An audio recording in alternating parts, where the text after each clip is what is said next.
So the movement is the first of a series of two. So we're going to start with the first one, and there's a lot to these, so it's really good to break them up. And so the movement, which is going to again be exactly the same on your lower body, in your upper body is called Daughter in the Mountaintop. And it does this really interesting thing, which is that as I sink into my right foot and my left foot comes forward, my hands, which have been here, just open like this. So I'm just turning from a prone kind of hand position to my palms facing a little bit more upward. And my upper arms, once again, are going nowhere. So the movement is slowly through the lower arms and up to the elbow.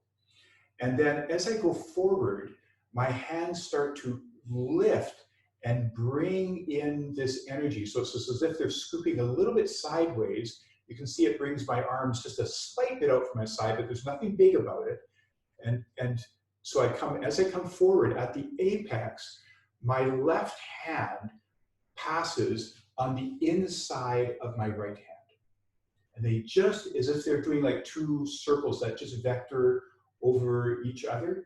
And then as I come past it, I start drawing down on the inside of the circles, each of the intersecting circles going down.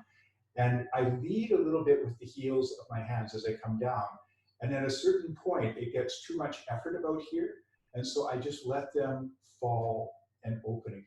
So there's this really nice kind of feel of coming in, slightly crossing the center, drawing down a bit until it doesn't feel like I can do that anymore. And you want to, as much as possible, keep your hands trailing from the top, not going forward until they start to part. And then you'll see they just naturally start to kind of come forward and then point down to the ground. So up as we come to the top of the circle with the fingers, draw down a bit until the whole thing is not sustainable, and then coming around it. So it's got a really nice wrist to it. It's like doing bigger bird flaps its wings motions. So let's just give that a try. And once again, sitting the same kind of thing, a little bit of a truncated circle or a smaller circle because you're seated, but the same kind of principles apply. So here we go. I step forward with my left foot. My hands come up and out.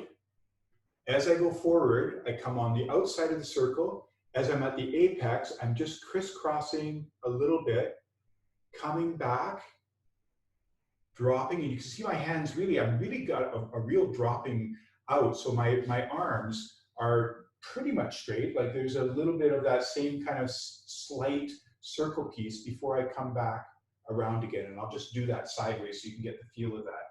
So here we go. Open hands, forward,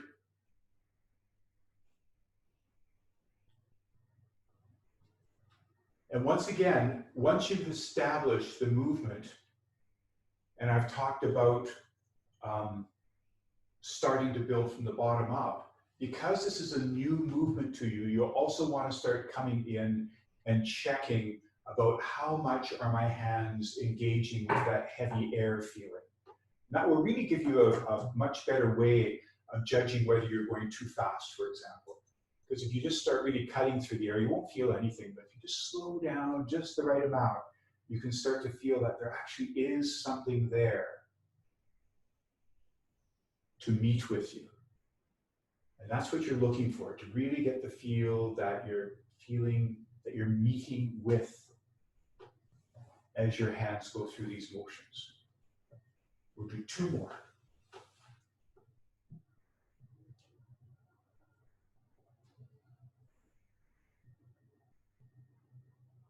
And we're going to step back. Now watch what happens. My hands finish way below my waist, so it's a little bit similar to bird flaps and swings. I've got to get up so I can come down to my resting position. So as I come down here, somewhere in here, either separately or together, you're going to have your foot come back, but your hands are going to come in a little semicircle, almost like another giant bird flaps its wings movement, and come down into your resting position. So just kind of like that. Okay. And then let's try that on the opposite side. So you start from your resting position, sink into the left foot, right heel turns out, foot comes forward, find that comfortable place. Then your hands just turn open. And as you go forward, this time the left hand stays inside. So this is one of these things that seems to be very constant within traditional Chinese approaches, is that there's a real left dominant kind of thing that happens here, where the yin side of you stays closer to the body. And so the same thing happens on this, that in contrast to the platters, as you come up here, you don't switch hands. And so the circle remains the same.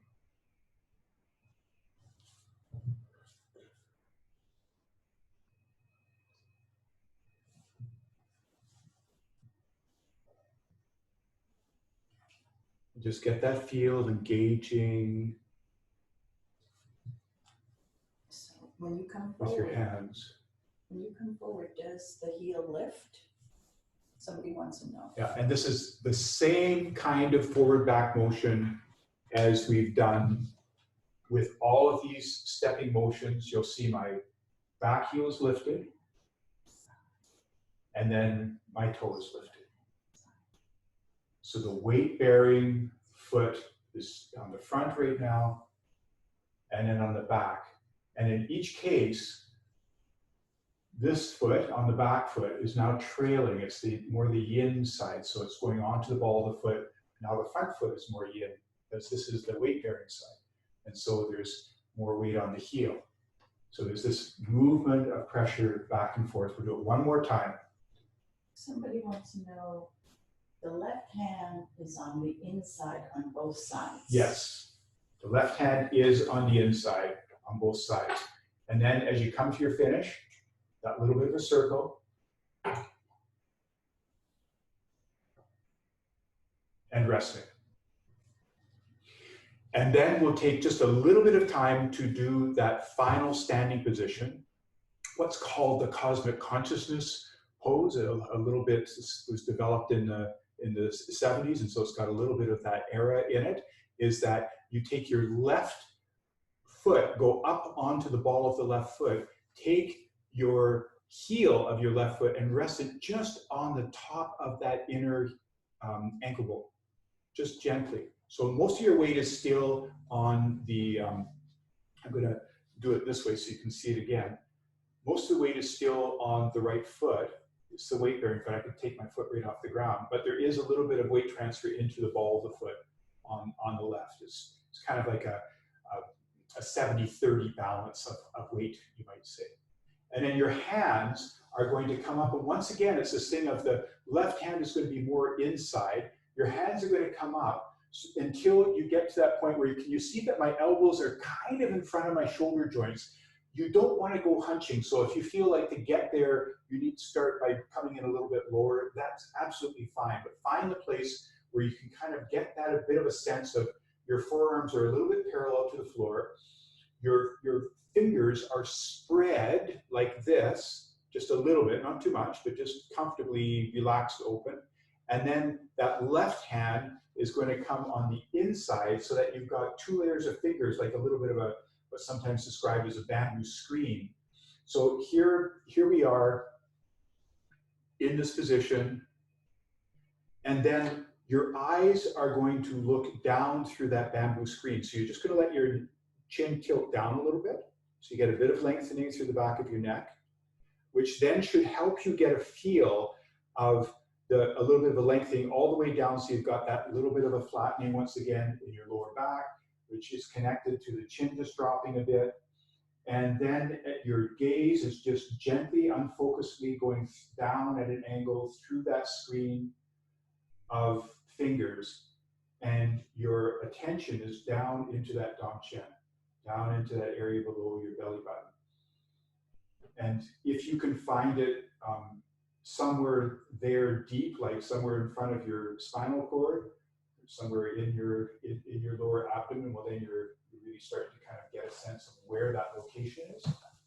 And just to hang out there, and we're slowly going to increase the time, but we've got lots of time to do that, so I'm not going to torture you too much, but that's the kind of dropping in. It's a very Qigong kind of movement of just holding in a position and then letting your body feel where you're getting in the way of just being relaxed with it. And then coming out of it, you just come back with your hands down, take that in just for a moment. And then, as I mentioned last time, I find it really useful to think, okay, this didn't just come from Matthew. It didn't arrive out of nowhere. There's a whole tradition, and to just kind of give a little bit of respect by just bowing to that lineage of work and development that's happened on this, which gives us thanks that there's something more than us in this world, something that's so important to know. And we've come to our ending place.